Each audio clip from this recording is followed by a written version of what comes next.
ఖ్యాతి మర్చిపోకుండా ఇంత బంజారాలు ఇంత ఘనంగా ఈ సేవ జరుపుకుంటూ చాలా సంతోషిస్తాము, అభినందిస్తాము. ఆర్గనైజర్ కూడా అభినందిస్తాము. ఎందుకంటే మనం ఎక్కడ ఉన్నా సరే మన తండ పరిసర ప్రాంతాలు, మన ప్రాంతం, మన సమాజాన్ని మర్చిపోకూడదని చెప్తున్నాం. ఇలా శివలాల్ మహారాజ్ ఒకటే చెప్పినారు, మన జాతి ఐక్యంగా ఉండాలి, ఐక్యమత్యంగా ఉండాలి. అదేవిధంగా మన జాతి కోసం మనం అందరం కూడా పోరాటం చేయాల్సిన అవసరం ఉంది. మనం ఏ రంగంలో ఉన్నా, ఎన్ని పార్టీలో ఉన్నా, ఏదైనా మన ఏమైనా ఇష్యూ వస్తే అందరం ఒకటే సంఘటితంగా పోరాటం చేయాల్సిన అవసరం ఉంది. కాబట్టి అందరం కూడా ఈ ప్రభుత్వం మేము ఉన్నాం కాబట్టి ఇప్పుడు చెప్తా ఉన్నాం. ఆదివాసీలకు ఇక్కడ మన ముఖ్యమంత్రి గారు డెవలప్లో సఫలం అయిపోయినారు. ఆ తర్వాత మన అక్కడ ఆదివాసీలకు దాదాపు 200 కోట్లు డెవలప్ చేసినారు. అదేవిధంగా శివలాల్ మహారాజ్ విగ్రహం పెట్టి, అదేవిధంగా ట్రెడిషనల్ ఏదైతే ఉందో మా పీటియా, కాళీ, బలియా వీటిలో ఒక ఆర్కియాలజీ మ్యూజియం చేయాలని చెప్పి చెప్తా ఉన్నాను. దానికి నేను కానీ మా ఎమ్మెల్యేస్, ఎంపీస్, మా సోదరులందరూ కూడా అభిప్రాయాలు తీసుకొని ఎక్కడైతే పంచుకుంటూ తీసుకున్నా దాన్ని వారం చేయాలని వాళ్ళు చేస్తా ఉన్నాం. అదేవిధంగా 2-3 చోట్ల కూడా జాగ్రత్త చూడడం జరిగింది.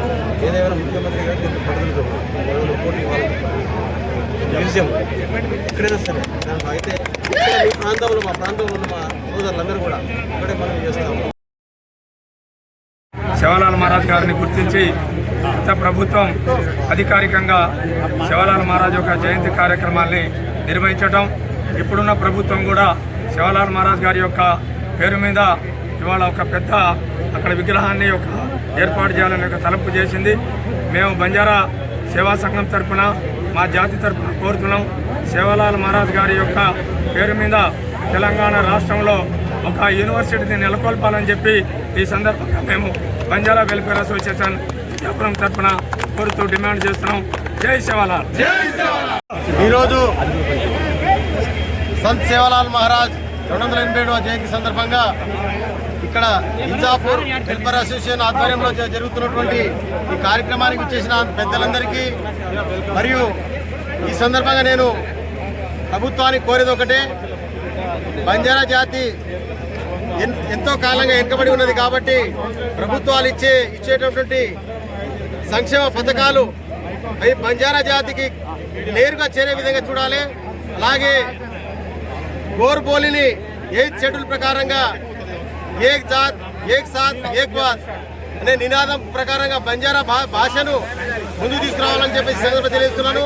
అలాగే రిజర్వేషన్ పరంగా బంజారాలు వెనుకబడిపోతున్నారు కాబట్టి గత ప్రభుత్వం ఏదైతే రిజర్వేషన్ ఇచ్చిందో 10%, ఆ 10% రిజర్వేషన్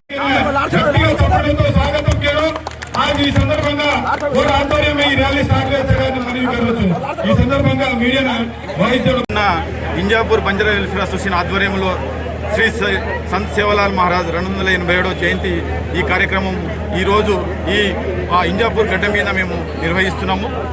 ఈ సందర్భంగా మేము గవర్నమెంట్కి కానీ ఇక్కడ ఉన్న నాయకులను కానీ ఒకటే మనవి, మాకు గొర్రెలు బర్రెలు ఏవి అవసరం లేదు.